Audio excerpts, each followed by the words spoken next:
Vamos lá. Hoje eu quero falar sobre o céu. Eita, glória! Diga glória! Diga glória! O céu! Ninguém mais fala dele. Eita! Ninguém quer mais falar sobre o céu. Então hoje eu vou pregar sobre o céu, porque Jesus mandou eu pregar sobre o céu, e eu sou o servo, em Ele é o Senhor, automaticamente eu recebo ordem. Se eu recebo ordem, eu tenho que fazer em obras de justiça e também de gratificação daquele que pode me enviar o grande repulso sobre mim. Então eu tenho que fazer. Hoje vamos falar sobre o céu. Você quer conhecer um pouquinho melhor o céu? Vamos ver que alegria é essa que correrá em nosso ambiente. Que céu é esse? Que alegria será lá? Vamos ver? Vocês querem ouvir o seu céu? Então, mais um minutinho, que daqui a pouco eu estou voltando. Daqui a pouco, volto aí. Porque agora eu vou pedir ao Senhor que me dê palavras sobre o céu. Glória ao Pai, ao Filho, ao Espírito Santo.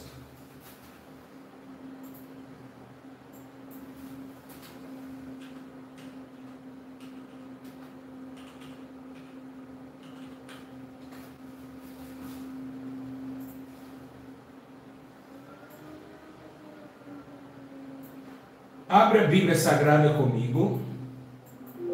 Abra a Bíblia Sagrada comigo. Pega a tua Bíblia agora. Aleluia. Pega a tua Bíblia. E vamos abrir a palavra de Deus. Aleluia, glória a Deus. Louvado seja Deus.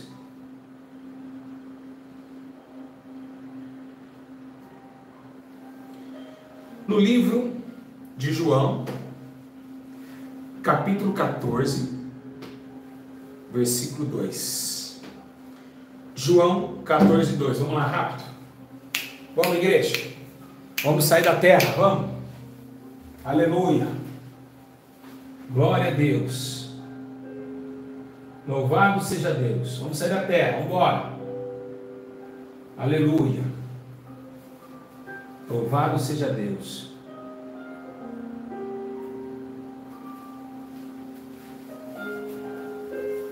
Graças a Deus. Vamos lá, vamos, gente. João 14, 2. Enquanto isso, vocês não acham, eu estou aqui andando.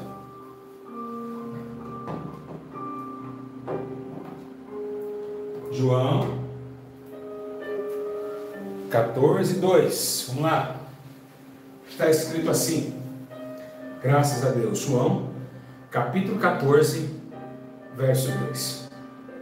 Está escrito assim a palavra de Deus: na casa de meu pai há muitas moradas, se não fosse assim, eu vou ter dito, vou preparar um lugar. Ah, Jesus, toma minha vida, Pai. Use de benevolência para que esses homens, mulheres, sejam resumidamente entendidos do que é realmente o lar celestial. Igreja do Senhor, preste bem atenção. Você vai sair um pouquinho da terra, e eu tenho certeza que automaticamente vocês vão sobressair no mundo invisível e vão estar olhando e vendo que realmente isso daqui é uma passageira, momentânea vida. Igreja do Senhor, preste bem atenção o que Jesus está falando. Nós vamos hoje pregar e ensinar, porque o Espírito Santo me deu essa graça hoje. Nós estamos falando de alguém que veio de um lugar. Esse personagem daqui, desse texto, nada mais e nada menos que o Filho de Deus. Esse mesmo Filho de Deus, que outrora, embatendo contra a palavra deste século presente, começa a ensinar dentro da praia, remediado à praia, sobre algo que se acontece em um lugar separado deste mundo. Está falando ele sobre Mateus 5, no Monte das Bem-aventuranças, sobre que aquele que chora um dia seria consolado, que aquele bem-aventurados, misericordiosos, porque um dia receberão misericórdia. Bem-aventurados os puros de coração, porque deles é o reino dos céus. Jesus está falando de um reino não humano, e nem tampouco um reino terreno. Ele está falando e começa o seu ministério. A primeira palavra de Jesus é falar sobre o céu. Era difícil de entender que naquele momento os discípulos viam um que era separado, prometido, que ao ponto para os judeus e para outros homens da lei, era para sentar na cadeira de Moisés, e depois da cadeira de Moisés sentar no trono de Davi, porque de Moisés viriam as leis, e como um rei de Israel, no lugar de Davi, entoaria as leis a Israel. Então Jesus era para estar sentado no lugar de Davi, no trono de Davi. Mas a arquitetura de Deus e a orquestra do céu se tornou de forma diferenciada. Jesus veio para tirar o povo daqui e levar ele diante do trono dele, que não seria terreno, mas seria no lugar diferenciado da terra. Ao ponto que quando Jesus ele é levado ao concílio de Anás e Caifás, leva o seu primeiro bofetada no rosto, ele chega até Pilatos, e Pilatos pergunta se ele era rei, e ele disse: o meu reino não é aqui, tu dizes que eu sou rei, mas se o meu reino fosse aqui, mandaria os anjos para destruir tudo este mundo. Daquele momento em diante, Jesus também dá algumas versões aqui nesse texto, que nos reflete a imagem e o caráter de alguém que não é resíduo na terra. Por isso que João, no capítulo 1, escreve: o verbo estava com Deus, Deus está no céu, o verbo era Deus, desceu na terra em carne e habitou entre os homens. Ou seja, Deus no céu e homem na terra. Ou seja, Deus em cima, Senhor, e servo embaixo. Então automaticamente vemos uma introdução de comportamentos, vemos uma introdução de personagens e vemos uma introdução de separação de reinos, separação de mundos. Jesus agora falava com o Pai no céu e Jesus embaixo sendo glorificado. Mas a intenção de Cristo era trazer a libertação para os que estavam presos em prisões, pois já estava escrito através do profeta e também através da menção que ele coloca no templo, dizendo: o Espírito do Senhor está sobre mim e me ungiu para pregar as boas novas, para libertar os cativos do cativeiro, dar vista aos cegos. Então, essa cegueira que veio na terra, veio para que o próprio Deus, como personagem principal heróico, libertasse os homens dessa prisão e levasse eles para o concílio do teu regaço, que seria o céu. Então Jesus está falando sobre moradas, uma morada que não é aqui. Ele está dizendo: não se turbe o vosso coração, credes em Deus e credes também em mim, na casa de meu Pai há várias moradas, senão eu teria vos dito, vou preparar ainda um lugar. Então, mas quando tudo estiver preparado, quando eu subir naquele lugar, eu voltarei para vocês, e aonde você estiver, onde eu estiver, vós estejais também comigo. Então acontece que o tempo vai se passando. Esteve apedrejado, vê a intenção do céu, Jesus sentado à direita. Também acontece outro sinal do céu, quando aquele ladrão diz: Jesus, tem misericórdia de mim e me dá uma oportunidade de entrar nesse reino, hoje mesmo estará comigo no paraíso. Outro também é o evento que acontece quando os discípulos vão expulsar demônios, e eles dizem: mestre, conseguimos expulsar um demônio em seu nome. Olha, não se alegre com isso, mas se alegrai por nome de vocês, está escrito no livro dos céus. Então Jesus começa a dar ênfase, muito mais ênfase nesses últimos dias de ministério. Ele começa a dizer para as pessoas que realmente existe esse lugar, e que é lá que nós iremos. Acontece que Saulo de Tarso vai, que matou Estevão, está agora tentando matar a igreja com cartas para a destruição em Damasco.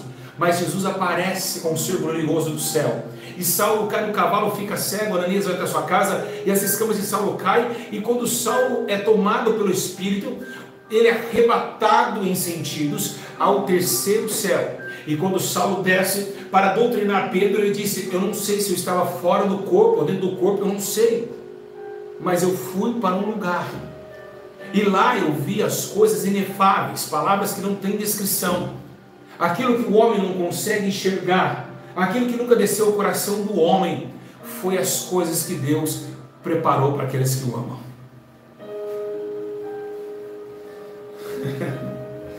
Ali começa todo mundo se assustar e dizer: realmente esse céu existe. E os discípulos já estavam conformados com isso, porque Pedro, Tiago e João teve o ingresso mais valioso da terra. Deixaram ali aproximadamente 8 e levaram 3 para cima para ver Elias e Moisés descer na transfiguração do Monte Tabor, onde viu realmente aqueles homens que lá no passado morreram através do testemunho do Evangelho, descendo com o corpo glorificado no Monte da Transfiguração. Então vemos que as cordas do céu se levavam sobre a terra. Também não podemos deixar descartado quando Jacó, lá em Betel, começa a sentir sono, e ele coloca uma pedra, ele dorme, e ele vê uma escada que descia da terra, descia do céu, vinha para a terra, anjos subindo e anjos descendo. Então todavia na Bíblia Sagrada vemos essa ligação desse lugar com o lar celeste, o lar que foi preparado desde a fundação dos séculos, aonde o próprio João também na ilha de Patmos, ele tem um arrebatamento dos sentidos e vai nesse lugar, fica um bom dia lá, quem sabe várias chamadas de Deus para com o céu, e aí ele escreve, pega esse livro e escreve, porque isso aqui tudo é verdadeiro. E João ali começa a entender que o céu era real, e que tudo era verdade que os profetas diziam desde a época dos seus pais. Vemos esse tempo acontecer, essa hora acontecer de uma forma gloriosa, de uma forma poderosa, penitente e também uma forma justa e concreta em revelações e visões. Pois bem, então, igreja, é o tempo que nós vemos a glória de Deus. E esse lar celeste, que está escrito no livro de Atos, capítulo 7, 55, olha o que está acontecendo aqui. Olha o que está acontecendo. Ele, porém, cheio do Espírito Santo, fixando os olhos no céu. Estevão, ele fixou. Mas espera aí, para Estevão fixar os seus olhos no céu, ele precisava estar cheio do Espírito Santo. A Bíblia diz, ele cheio do Espírito Santo, fixando os olhos no céu. Então é sinal que quem não tem o Espírito Santo não pode contemplar o céu. Quem não tem o Espírito Santo não tem saudade do céu. E por que quando nós temos saudade do céu sem conhecê-lo e sem um dia andarmos lá, nós temos saudade? Porque o Espírito dentro de nós é de lá e ele quer voltar para lá. As pessoas que não têm saudade do céu, elas não têm o Espírito Santo. Meu Deus, aleluia.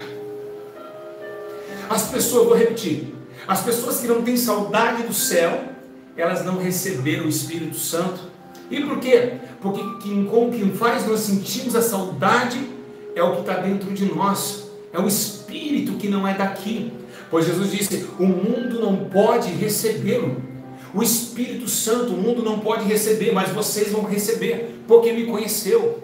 Então quando nós conhecemos Jesus e temos o Espírito Santo, temos saudade do céu, queremos voltar para lá, sem ao menos conhecer, choramos para morrer às vezes.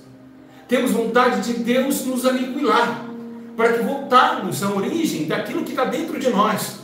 Esse reino imbatível, esse reino vívido, está dentro dos crentes e mora dentro dele. Um ser que precisou Jesus subir para que ele descesse, para nos convencer do pecado, do juízo e da morte. Para que todos os seres entendessem que essa natureza que está dentro de nós agora, que não é o mesmo Espírito da criação, e nem o Espírito que quando nasceu do ventre da sua mãe, agora o Espírito Santo, que tira o homem do pecado, da imundície, convence dos seus atos malignos e de condutas éticas tenebrosas, traz a luz com a ética de caridade, poder, piedade, e transforma o nosso ser numa origem celestial, ao ponto que o apóstolo Paulo diz em suas cartas, que nós se tornamos peregrinos, ou seja, nós estamos aqui, mas não somos daqui. Nós vivemos aqui, mas não estamos associados a este lugar, porque somos estrangeiros. Somos agora homens cidadãos do céu, como diz em sua carta aos Coríntios, cidadãos do céu. Mas o que faz um homem estar aqui embaixo ser cidadão do céu, sendo que nunca entrou no céu? O Espírito Santo. Ele é a causa de nós sentirmos a pressão deste mundo e a felicidade da redenção. O que está escrito? O Espírito diga vem, a noiva diga venha, Maranata, ora vem, Senhor Jesus. Por que esse cântico? O cântico de ora vem, Senhor Jesus. O Espírito diz vem, a noiva diz vem. Por quê? Porque se Jesus voltar, o Espírito vai subir e a igreja vai subir. O Espírito Santo não pode subir se Jesus não descer. Assim como a mesma coisa, o Espírito não poderia descer se Jesus não subisse.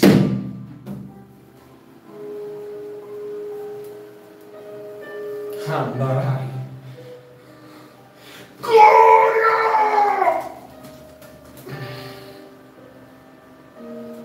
Então precisa Jesus se assentar nos céus para que o Espírito suba novamente e para que a igreja seja arrebatada com Cristo.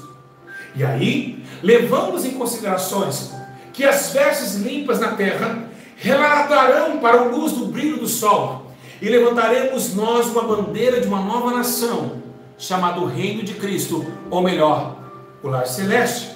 Sabemos nós que vamos participar sim de 1000 anos com Cristo, quando a nova Jerusalém dos altos céus descer, mas estamos falando agora de um lugar. O lugar que nós vamos ter a perfeição de adorar um Deus que está no lugar do sol, e que agora, segundo os manuscritos bíblicos, não haverá noite, somente dia, porque esse Deus clarear toda a cidade. O lar celeste, 2 Coríntios, apóstolo Paulo, no capítulo 5, no verso 1, está dizendo, sabe vocês, lembra vocês, que essas coisas vão acontecer, mas sabe que a nossa casa terrestre, desse tabernáculo, se desfizer. Temos da parte de Deus um tabernáculo, não feita por mãos humanas, mas eterna nos céus. O Paulo dizendo, saiba que esse tabernáculo terrestre, esse corpo se desfizer. E ele está falando quando voltar para o pó. Quando vocês voltarem para o pó, tem outro corpo te esperando. O corpo não feito por mãos humanas, mas eternidade nos céus, e que é eterno, que ninguém pode, nem o pó pode comer, nem a terra, porque é eterno.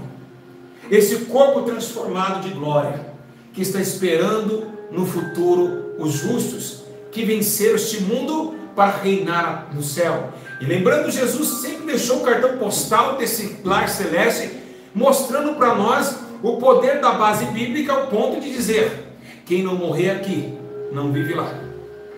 Porque aquele que deixar a sua alma aqui, aquele que perder a sua vida aqui, ele vai encontrar ela lá.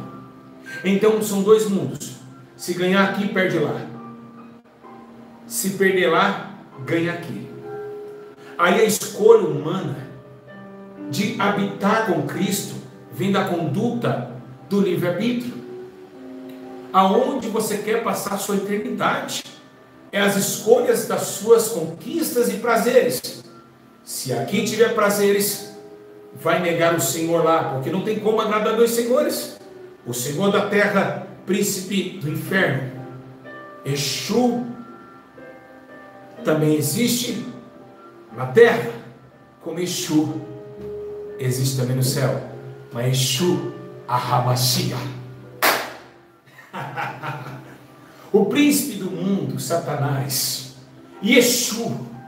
Aqui é Exu, lá é Yeshu. Aqui é Exu, lá é Yeshu Arrabashia. Então, até isso os demônios querem imitar.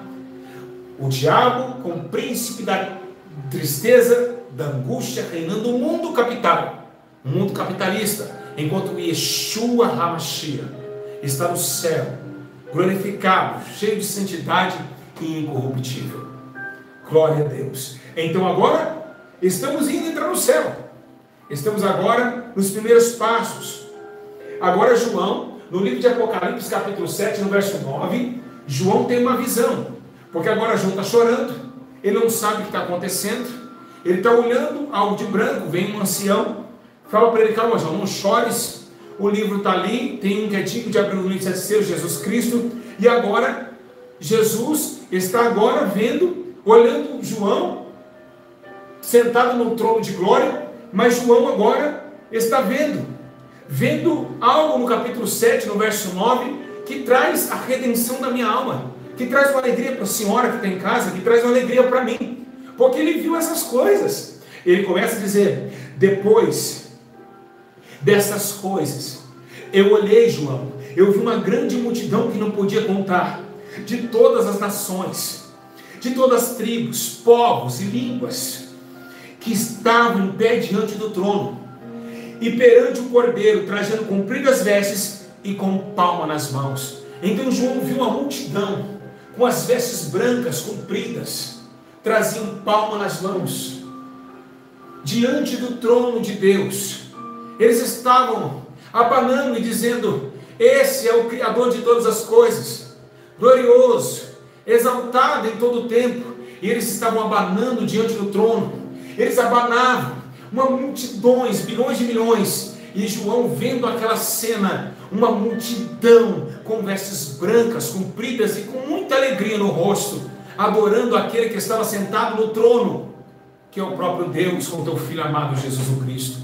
E essa visão que João viu, nesse exato momento ainda está acontecendo. As mesmas pessoas que João viu, elas estão vivas até hoje. E por quê? Porque elas não morreram, lá não existe morte. Essas pessoas que João viu ainda estão lá, elas estão ainda cantando e adorando, elas estão adorando, elas estão vivendo um momento que elas nunca imaginou que um dia ela pisou nessa terra, porque automaticamente quando nós desligarmos aqui, ligamos lá e aqui fica desligado, isso aqui é passado, não lembramos mais das coisas que se passaram, fez tudo novo. Então esse povo está lá, mas são almas que vivenciaram a terra, que tinham carne, que tinha corpo como nós, mas estão adorando a Deus na sua eternidade. Ali começa a ver que como eram os habitantes do céu. Como eram os habitantes do céu? Quando nós vemos o livro de Neemias, lá no capítulo 9, para vocês terem uma ideia, no Velho Testamento, nós vemos um homem. Olha que coisa tremenda. Nós vemos um homem, Neemias. Neemias falar algo muito forte, muito poderoso, que está escrito lá na palavra de Deus, 9:6, só tu és Senhor, fizeste o céu dos céus, e todo o seu exército a terra, e tudo que nela há, os mares e tudo que nele há, tu conservas com vida a todos, e o exército de Deus te adora, dos céus te adora. Então existe um exército lá no céu, existe um exército lá no céu, que adora a Deus. E isso veio a prática de Neemias, dizendo todas essas coisas, dizendo que realmente Neemias estava prontificado a viver um tempo novo diante do Senhor, para que vejam que Neemias viu esse exército adorando a Deus dos céus, antes de tudo acontecer. Agora vemos também no livro de Daniel, Daniel tendo uma visão, Daniel uma visão gloriosa.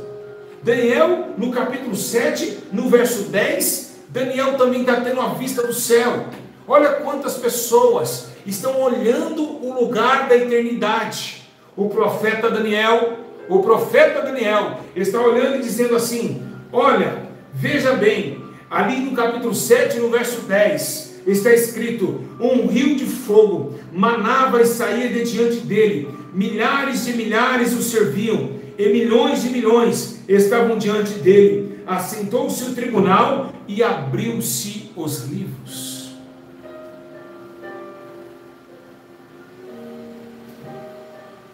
Daniel estava vendo uma visão lá atrás, desde a era da Babilônia, que tinha um fogo que manava e saía diante dele, milhares e milhares o serviam, e milhões de milhões. Então João achou que estava tendo uma visão inédita. Daniel já tinha essa visão. Assim do trono de Deus sai água, mas também sai fogo. E aqui, meus irmãos, você poderia perguntar: pastor Júlio, por que no trono de Deus sai fogo? Vocês querem saber? Então eu vou explicar. Sabe por que sai fogo? Todo o rio, quando o rio ele deságua, em uma certa margem, o que nós vemos? Lago. Sim ou não? Sim. O rio deságua, vira o lago. Por que saía fogo do trono de Deus? Porque quando saía como um rio o fogo, esse fogo de Deus saía para o lago de fogo do tormento. Quando saía o fogo do trono de Deus, é como um rio. Ele faz lá no frente um lago de fogo, aonde do trono vão jogar as pessoas ímpias. Então do trono de Deus sai fogo e sai água. A Bíblia menciona que um sai água, cristalinas, outro sai um rio de fogo. Então o rio que sai do trono de Deus faz um lago lá na frente para que os ímpios sejam jogados. Ou seja, a justiça e o juízo, a água e o fogo. Por isso que Daniel viu esse rio de fogo que manava do trono. Ou seja, saindo de Deus, está saindo de Deus a ira, a condenação. Por isso que esse rio existe, saindo do trono de Deus para se tornar um lago. Então todo o rio se transborda, sai o lago. Então agora vemos que a justiça também sai do céu. Lembramos também que no livro de Apocalipse, no livro de Hebreus, melhor dizendo, que a Bíblia diz em 12, 22, diz assim: mas tende chegado ao monte Sião, a cidade de Deus vivo, Jerusalém celestial, e aos muitos milhares de anjos. Então imagina você, além de ter multidões, além de ter milhares de pessoas, existem anjos. Anjos como servos nossos na terra, mas servos como nós lá no céu. Então nós vamos estar em dois seres. Vai ser os salvos e os anjos. Não podemos afirmar que os salvos vão ter asas, mas o que se descreve é que os anjos têm asas. A Bíblia menciona que o querubim que estava debaixo do trono tinha 6 asas.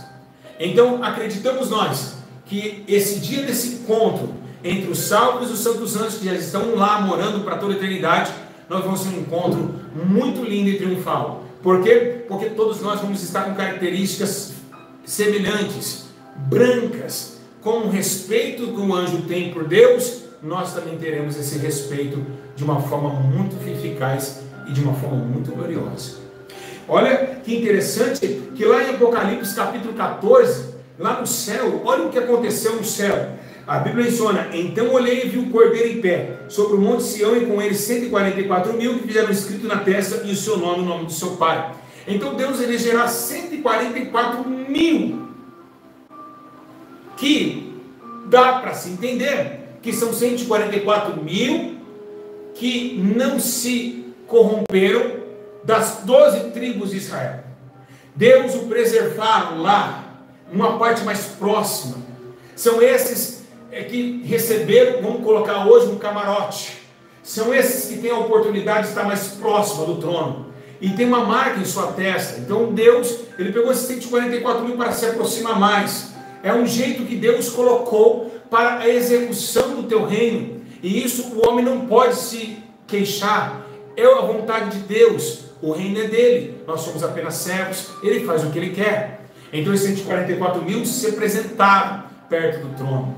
E olha que coisa interessante, que coisa linda. Lá em Apocalipse 19, versículo 6, está falando assim: olha, também ouvi uma voz como a de uma grande multidão, como a voz de muitas águas, de fortes trovões, que dizia: aleluia, pois já reina o Senhor nosso Deus, o Todo-Poderoso. Escute, eu ouvi uma voz como a de uma grande multidão. Escute, a multidão, quando chega lá, quando João viu ela entrando com aquelas palmas nas mãos, elas vão estar no trono, abanando, adorando a Deus, e elas vão gritar: aleluia. Você acha que só tem aleluia aqui embaixo? Aleluia é uma das palavras que a gente vai ver lá no céu também. Assim como o cântico de Moisés, que cantou no Pentateuco, vai estar lá também. Então ele está falando: aleluia, pois reina o grande e poderoso Deus. O povo inteiro gritando, a multidão gritando: ele reina, ele vive, ele reina, ele vive. Ele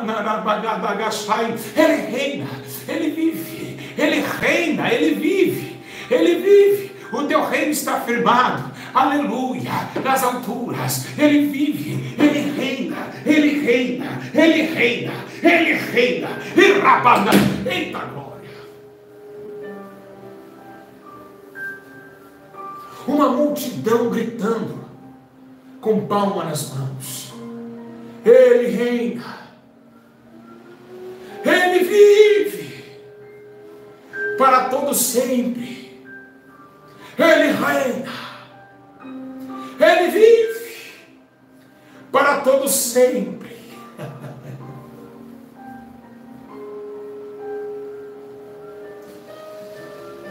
Aleluia. Tá bom. Os habitantes do céu são assim? E como é a descrição dos salvos? Como eles serão? Nós entramos, meus irmãos, que em Lucas capítulo 13, lá no versículo 29, ele está dizendo assim: olha, virão do Oriente, do Ocidente, do Norte e do Sul, tomarão lugares à mesa do reino de Deus. Então veja bem, os que foram salvos, segundo o que está escrito em Lucas, lá no capítulo 13, eles vão ter mesa para eles se assentarem. Não sabemos se a mesa é individual ou se ela é coletiva, a Bíblia não menciona isso, mas que quando todos que foram salvos vão se assentar. E por que se assentar? Só se assenta quando tem reunião. E quando se levanta é porque tem louvor. Reunião, louvor. Reunião, louvor. Reunião. Então se assentaram à mesa é porque tem uma reunião. E segundo o que dá para entender nesse versículo, é que quando vamos sentar nas bodas do Cordeiro, nós vamos ceiar com Cristo no céu. Então acreditamos nós que quando nós vamos sentar nessa mesa, vamos estar numa reunião com o nosso Mestre. Assim como ele reuniu com os 12 discípulos aqui embaixo, nós vamos estar reunidos com ele, sentado na formosura da sua glória, escutando a sua voz. Porque é somente uma língua, a língua celestial.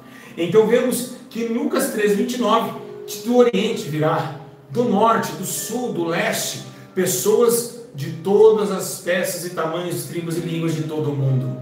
Pessoas que foram salvos através do sangue de Cristo Jesus e receberam a marca da sua morte.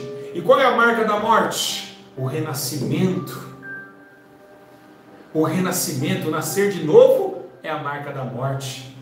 Porque precisou o testador morrer para que o testamento teve validez.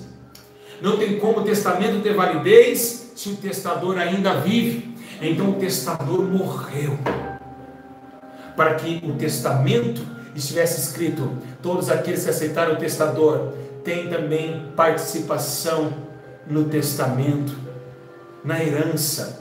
Então a Bíblia menciona que nós somos co-herdeiro de Cristo. Se Cristo com herança ele ganhou o atributo do céu, o domínio entre o céu e a terra e tudo que lá há, tem o seu nome, tem todo o poder, nós ganhamos com ele a coherança. Nós somos co-herdeiro. Está escrito na Bíblia Sagrada que somos co-herdeiro, ou seja, o herdeiro convidou alguém para dividir a tua herança.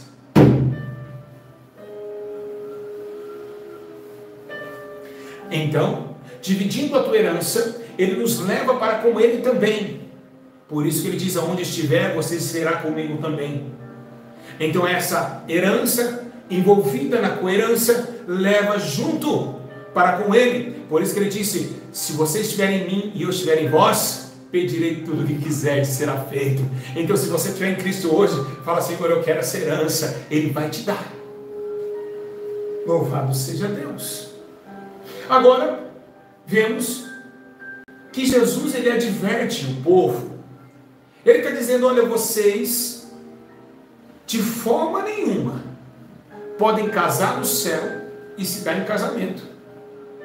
Então no céu parece que não terá família. Não vai ter mulher grávida no céu. Não vão ter casamentos. Ninguém vai ficar namorando na praça. E por quê, pastor Júlio? Porque a unanimidade de encarar uma realidade tão segura e fiel, de estar lá como servo e não como apenas um imigrante ou estrangeiro. Lá é o lugar onde você foi salvo. E o seu dever é adorar a Deus para toda a eternidade. Mas, pastor Júlio, será chato ficar cantando na hora? Jamais. Assim como é gostoso tomar uma água gelada quando você está com sede, assim será gostoso cantar, porque a nossa alma anseia pelos seus braços. Se aqui nós estamos assim, Davi disse isso, quanto mais lá. Você não terá esse corpo aqui, não vai cansar. É como se fosse alguém com fome querer a comida. É o mesmo sentimento de você catar a geladeira, abrir e querer rasgar um lanche. É o sentimento de quem vai estar lá, vai estar amando fazer aquilo, vai estar com sede de fazer aquilo, porque nossos corpos serão transformados. Então será a nossa vida, e vai ser alegre para nós, como se fosse o maior prazer que não existisse aqui na terra. Aleluia, glória a Deus. Então, meus irmãos, em Apocalipse, capítulo 3, verso 4, está dizendo assim: no entanto, também tens em Sardes algumas pessoas que não contaminaram suas vestes. Elas comigo darão um vestido de branco, pois são dignas. Lá em Sardes, na igreja de Sardes, tinha algumas pessoas que eram para ser salvas. E aí ele está dizendo, olha, lá em Sardes, tem alguns ainda que não contaminaram. A igreja inteira contaminou, mas tem alguns que saíram. Esses vão andar comigo. Então, diversas brancas. Então, realmente, nós afirmamos desse ensino que as vestes serão brancas. Que as vestes serão totalmente brancas. Totalmente brancas. E essas vestes reais, que vêm do comportamento celestial, dará a Deus a nossa continência de adoração.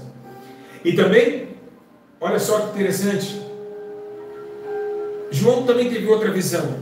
Lá no capítulo 7 ele fala, quem que é esse daí? E o ancião fala, esse daí, João, é aqueles que vieram da grande tribulação. E aí a Bíblia diz que e lavaram suas vestes no sangue do Cordeiro. Então vai vir um povo no meio da grande tribulação, junto com o governo do anticristo, que venceram e lavaram suas vestes no sangue do Cordeiro. Louvado seja Deus. Isso, igreja, é para nos entender que realmente o encontro não será de uma pessoa, será de milhares e milhares. São muita gente que vai ser salva, mas pela porcentagem mundial é 1%. Pelo que fala a Bíblia Sagrada, pelos 8 bilhões de pessoas que já passaram na Terra, 8 ou 80 bilhões, não me lembro, mas parece que já passaram mais de 80 bilhões de pessoas na Terra. E se passaram 80 bilhões, o que a Bíblia descreve é o mínimo dos mínimos. 85 bilhões, 86 bilhões de pessoas já passaram na Terra. Então é poucos que vão entrar nesse lugar aqui. Oh, louvado seja Deus. Agora, o que vemos? Como a descrição dos salmos. A coisa mais linda é que Apocalipse capítulo 7, 16, a Bíblia diz que a gente nunca mais terá fome, nunca mais terá sede, nem sol, nem calor, alguma coisa cairá sobre eles. Não vai ter sol, não vai ter fome e não vai ter sede. Se não vai ter fome, não vai ter sede, não vai ter plantio, não vai ter indústria. Se não vai ter indústria, não vai ter funcionários. Não vamos trabalhar para homens mais. Acabou o trabalho, acabou o carro. Agora, como que a gente vai saciar? Então a gente não vai ter fome, a gente não vai ter estômago? Claramente que não. Nós vamos ter somente uma necessidade de comer do fruto de uma árvore que está lá na vida, porque lá no céu tem uma árvore da vida que gera o seu fruto em 12 meses. Nós vamos ter que comer dele. Ele vai nos sustentar. E aí você poderia perguntar, mas como eu vou ver Jesus? Jesus vai estar com a mão furada? Vai. Mas por que Jesus vai estar com a mão furada? Para que você entendesse que se você está ali naquele lugar, gozando daquelas práticas, porque aquela mão um dia furou. Você não vai entender por que morreu, quando morreu, mas você vai entender que ele é digno porque ele tem aqueles furos nas mãos. É isso que você vai entender. É como se fosse nós que nascemos aqui. Nós só entendemos que o sol que nós estamos tá claro porque aquele sol existe. Assim será nesse dia, com esse entendimento. Nós vamos entender que aquele furo é a causa de eu estar aqui. Aquele ser, ele é rei, ele é glorioso, ele aquele furo foi a minha salvação. Ele me ajudou através daquele furo nas mãos. Então, algo vai nos chamar essa atenção. Esse furo não vai mais se esconder nunca mais. É o sinete de Deus para que traga para a humanidade que seu filho deve ter respeito, honra e glória. Igreja, a coisa mais linda que está escrito em 7,17 em Apocalipse: pois o cordeiro que está no meio do trono apacentará os esconderá as fontes da água da vida, e Deus enxugará de meus olhos toda lágrima. Nesse momento, quando a gente entrar no céu, está todo mundo lá. Está a senhora, o senhor, tudo alegre.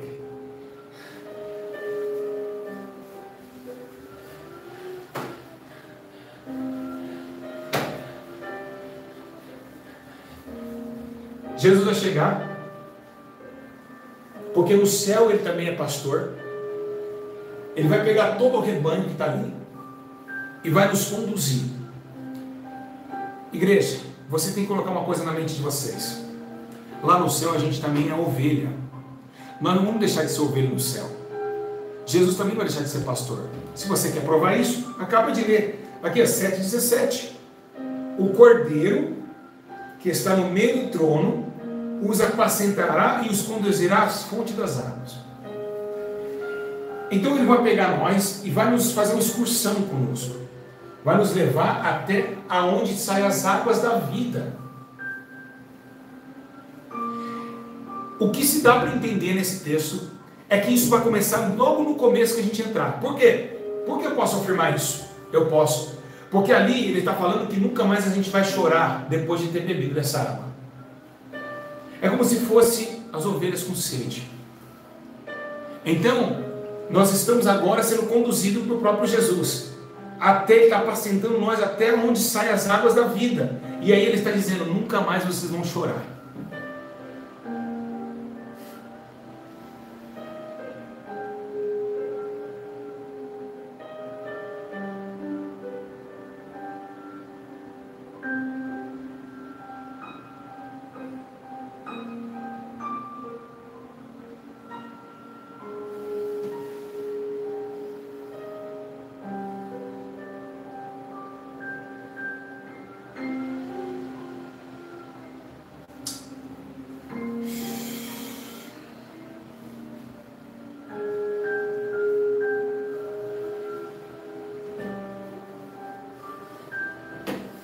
Bom, a morte será vencida, porque a vida estabeleceu o teu trono. O trono da vida se levantou e da morte caiu. Assim o reino de Cristo se levantou entre todo o tempo, e o seu reinado ganhou vida e existência.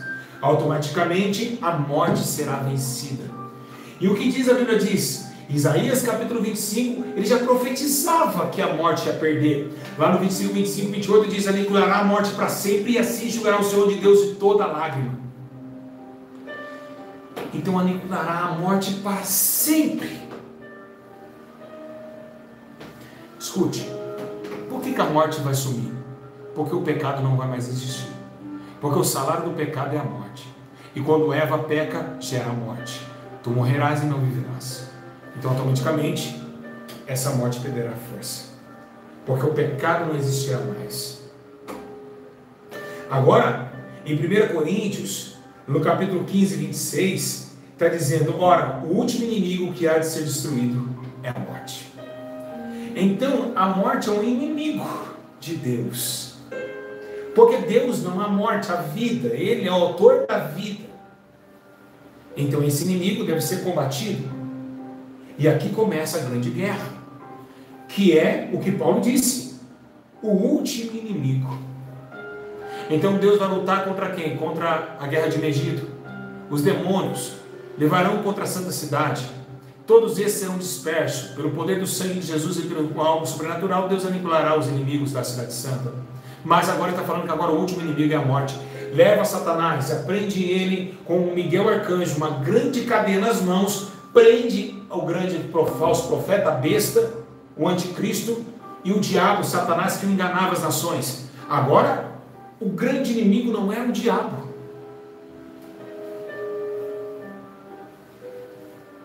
O grande inimigo era a morte, que foi introduzida através da rebeldia dos homens.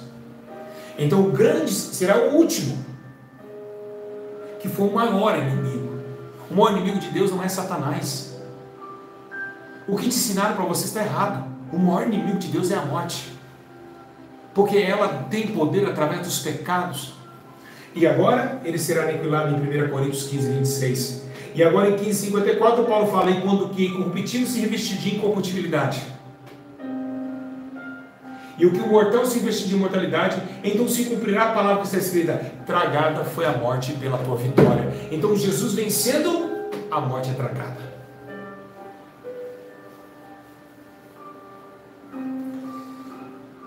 E os santos, meus irmãos, para encerrar aqui, seremos glorificados. E como assim, pastor Júlio? Como será glorificado? Lá no livro de Mateus, capítulo 13, lá no verso 3, 43, está dizendo: então os justos brilharão como o sol no reino de seu Pai. Quem tem ouvidos, ouça. E lá no livro de Lucas, capítulo 9, verso 30, está escrito assim: estavam falando com ele dois homens, Moisés e Elias, os quais apareceram em glória e falavam da sua morte, o qual havia de se cumprir em Jerusalém. Você vê? Moisés e Elias veio só reforçar para Jesus que ele ia morrer, mas a Bíblia diz que eles estavam glorificados. Olha que interessante, em Romanos 8, 17, está escrito: se nós somos filhos, logo somos também herdeiros de Deus e co-herdeiros de Cristo, será certo que com ele padecemos, para que ele também seja glorificado. Lá no Filipenses capítulo 3, versículo 1, diz que é mais Bíblia, está aqui, eu marquei aqui, ó, que transformará o nosso corpo de humilhação para ser conforme o seu corpo glorioso, segundo o seu eficaz poder de sujeitar também a si todas as coisas. Quer também outra Bíblia, que nós vamos ser glorificados? Colossenses 3,4, quando Cristo, que é a nossa vida, se manifestar, então também vos manifestarei com ele em glória. Tudo que a Bíblia fala de corpo de glória é a manifestação do corpo glorificado. Quer também outro corpo glorificado, que nós vamos ser glorificados? Em Apocalipse 22:5 diz assim: ali não haverá mais noite, nem cessarão de luz de lâmpada, nem da luz do sol, pois o Senhor Deus iluminará e reinarão para todo sempre. Ou seja, a luz de Deus nos clareará. Está escrito também que a glória será eterna, pois a nossa leve e momentânea tribulação nos produz a certeza da esperança da eternidade. Foi assim que Paulo disse. Também, meus irmãos, o livro de 2 Timóteo, capítulo 2, verso 10, dizendo: por esse motivo tudo suporto, por amor de eleitos, para que também eu alcance a salvação que está em Cristo Jesus com glória eterna. Então eles estão falando que vai valer a pena, que a glória será eterna. Olha o que diz também em 1 Pedro, capítulo 5, verso 1. Ele diz: aos presbíteros que estão entre vós, de um sou eu, que sou também presbítero com eles, e testemunho das aflições de Cristo, e participante da glória que há de ser revelada.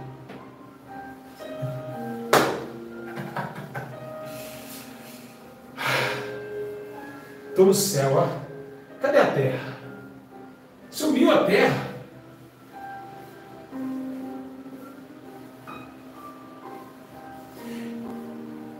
Se você crê nessas palavras, fazes bem, mas os demônios também creem e estremecem. Por quê? Porque não entrarão. O ímpio não poderá passar por esse caminho, por isso que dá tempo ainda de se arrepender dos seus maus caminhos. A alegria vai ser tremenda. Quer chorar? Vamos ver o que Jesus falava. Respondeu Jesus em Lucas 23, 43. Em verdade vos digo que hoje mesmo estará comigo no paraíso. Aquele que me serve deve me seguir, e onde estiver estará também o meu servo, e alguém me servir, o meu Pai o honrará. E se eu for preparar um lugar, virei outra vez e vos levarei para mim mesmo, para que onde eu estou, estejais vocês também. Pai, eu quero que onde estiver, estejam também comigo aqueles que me deste, para que vejam a minha glória, a glória que me deste, porque me amaste antes da criação do mundo. Em 1 Tessalonicenses, capítulo 4, 17, diz assim: depois nós que ficamos vivos, seremos arrebatados juntamente com Ele, nas nuvens, para o encontro do nosso Senhor nos ares, e assim estaremos para sempre com o Senhor.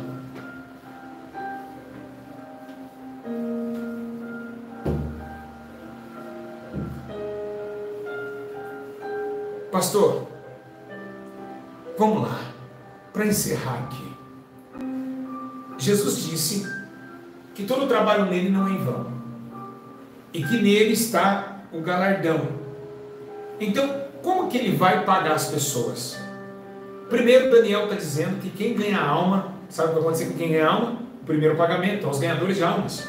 Em Daniel capítulo 12, verso 3, fala assim: os que foram sábios resplandecerão como o fulgor do firmamento, e os que a muitos ensinam a justiça refugirão como as estrelas sempre eternamente. Então, quem ganha a alma e ensina a justiça vai estar brilhando igual uma estrela. Esse é o primeiro pagamento. Os que foram sábios, que ganham alma, sábio é. Então ele está falando dos que ganham alma. Quem sabe, se eu vou olhar para o meu rosto assim, eu vou estar brilhando como uma estrela. Vou estar destacado lá. Quem ganha alma vai ser destaque no céu, igreja. Ou seja, como as estrelas sempre e eternamente que brilham. Então você vai olhar um rapaz brilhando assim, você vai falar: meu Deus, aquele está brilhando demais. Aquele ganhou muitas almas, foi sábio. Como as estrelas sempre eternamente. Aí depois vai vir para os servos humildes. O que é servo humilde? Servo fiel, humilde. Aquele servo que não tem muito, mas cuida bem da obra. Ama a obra de Deus. O que ele vai ganhar com isso? Mateus capítulo 10, versículo 42. Está escrito: e quem der a beber, ainda que seja um copo de água fria a um desses pequeninos, por ser meu discípulo, em verdade de modo algum perderá a sua recompensa. Então, se você tratar bem a igreja, se você tratar bem os justos, um servo humilde, que não consegue nem fazer às vezes, mas que honra a igreja, Deus vai dar uma recompensa. E não sabemos o que é, mas terá uma recompensa. Não sabemos se ele vai ganhar uma coroa diferente dos outros, mas que ele será recompensado, ele será. E os mordomos? O que é mordomo fiel? Aqueles que contribuem, que ajudam. Em Mateus 25, 33, está escrito, 23 está escrito: o seu Senhor, muito bem, ó bom e fiel servo, sobre pouco foste fiel, sobre muito te colocarei, entra e participe da alegria do teu Senhor. O mordomo fiel. O mordomo é aquele que está sempre pronto. Ele sempre, tudo que ele colocou, ele vai receber pela sua fidelidade em Deus. E os que fazem bem, de todas as nações, seja americano, seja indiano, o que eles receberão? Está escrito em Romanos capítulo 2, verso 10. Mas glória, honra, paz e qualquer que pratique o bem, em primeiro lugar o judeu, depois o grego. Então ganhará glória, honra e paz. Vocês viram que realmente tem presente no céu? E aqueles que suportaram o sofrimento, eles ganharam o quê? Vamos para Mateus capítulo 5, lá no versículo 11. Está escrito: bem-aventurados sois vós, quando os injuriarem e perseguirem mentindo, disserem todo o mal contra vocês por minha causa. Então, bem-aventurados, eles receberão o quê? A bem-aventurança. Eles serão o quê? Bem-aventurados. Eles serão acomodados no reino do meu Pai, diz o Senhor Jesus. Eles serão bem-vindos. Aleluia. Glória também. Por isso que Timóteo diz assim, e ele diz: regozijai-vos e alegrai-vos, porque grande é a vossa recompensa nos céus, pois assim perseguiram os profetas que foram antes de vocês. Vocês estão passando luta, vocês serão recompensados. Em 2 Timóteo 2,12 está dizendo: se perseverarmos com ele, também com eles reinaremos, mas se o negarmos, também ele nos negará. Então, igreja, tá bom, pastor Júlio, nós temos, meus irmãos, repete comigo, vários tipos de coroa. Então não é somente uma coroa. Aleluia. Arabagandagachai. Por isso que Paulo disse: eles não tinham nada na terra, mas tinham tudo. E os que tinham tudo aqui não tinham nada lá. Assim como o rico e o Lázaro. O rico tinha tudo aqui, mas não tinha nada lá. Mas o Lázaro não tinha nada aqui, mas tinha tudo lá. E vamos receber vários tipos de coroa. A primeira coroa é a coroa incorruptível. Então no céu não tem só uma coroa, gente. Diga assim, no céu não tem só uma coroa. Não tem só uma coroa, é vários tipos de coroas, diferenciadas. Ah, é? Aonde está escrito aí, seu herege? Seu herege. Te dá um tapa no rosto, seu herege. Então está aqui, meu filho. Deus está falando com você que está me chamando de herege. O Espírito Santo está te vendo agora. Deus está falando com você. A tua língua te queimará. A sua altivez se destruirá os seus ossos. Estou sentindo a presença de Deus aqui. Eita glória! Essa pessoa agora ficou trêmula. Meu Deus, como ele sabe que eu chamei ele de herege? Espírito Santo.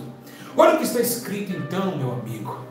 O que está escrito em 1 Coríntios. Lá no capítulo 9, versículo 25, nós vamos falar da coroa incorruptível primeiro.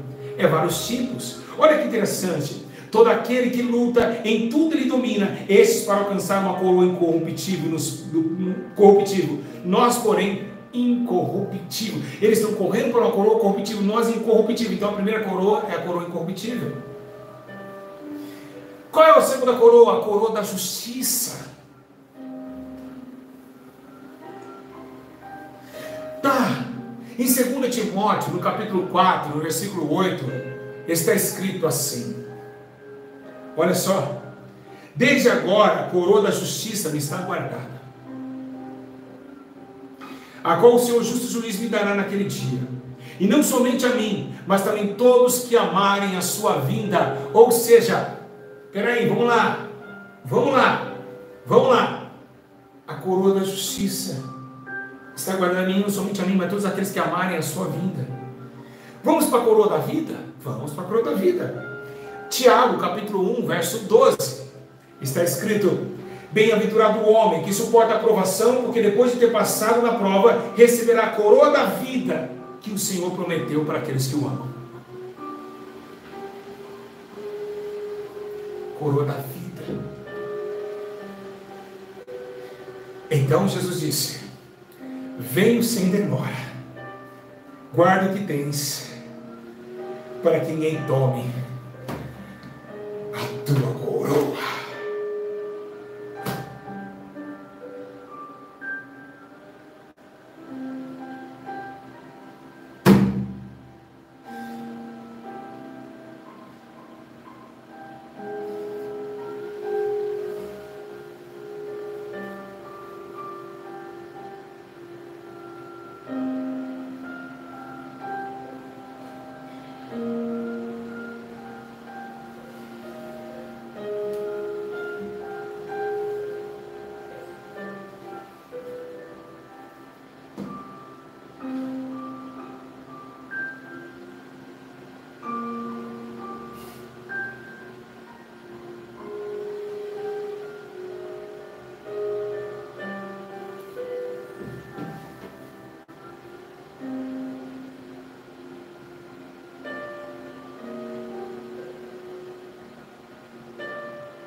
Vocês estão na terra?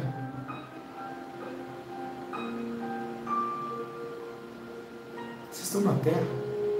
Cadê a terra?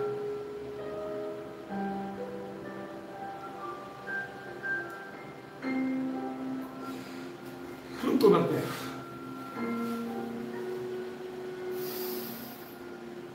Cadê a terra?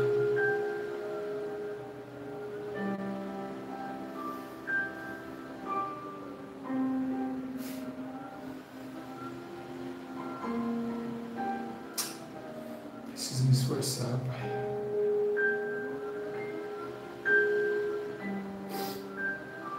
Preciso chegar lá.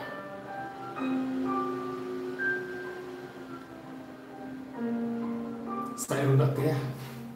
Eu também saí. Não dá nem vontade de desligar a live.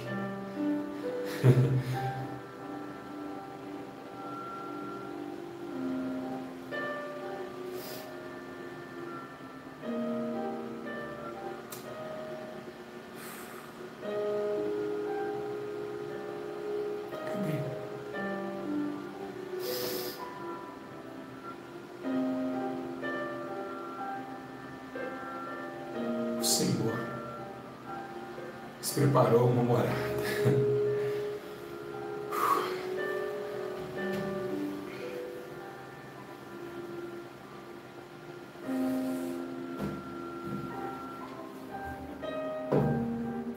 Vou falar o quê? Eu tô aqui, eu não sei o que eu faço nessa live, eu tô paralisado. Eu não sei o que eu faço.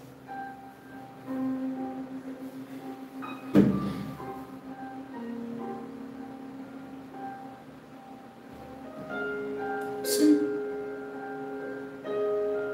Quero ficar aqui. Vou ficar aqui agora. Não vou dormir, vou ficar só olhando para esse celular.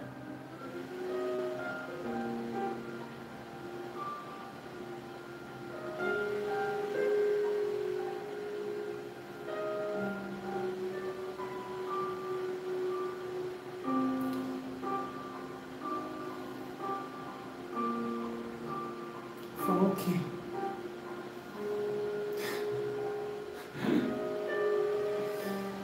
Amém, igreja? Tem palavras? Alguém tem palavras aí?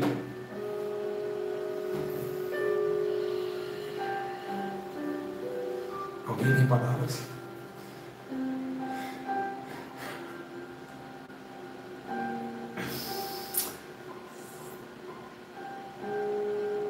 Ah, Jesus. Vamos ouvir um hino. Daqui a pouco voltaremos.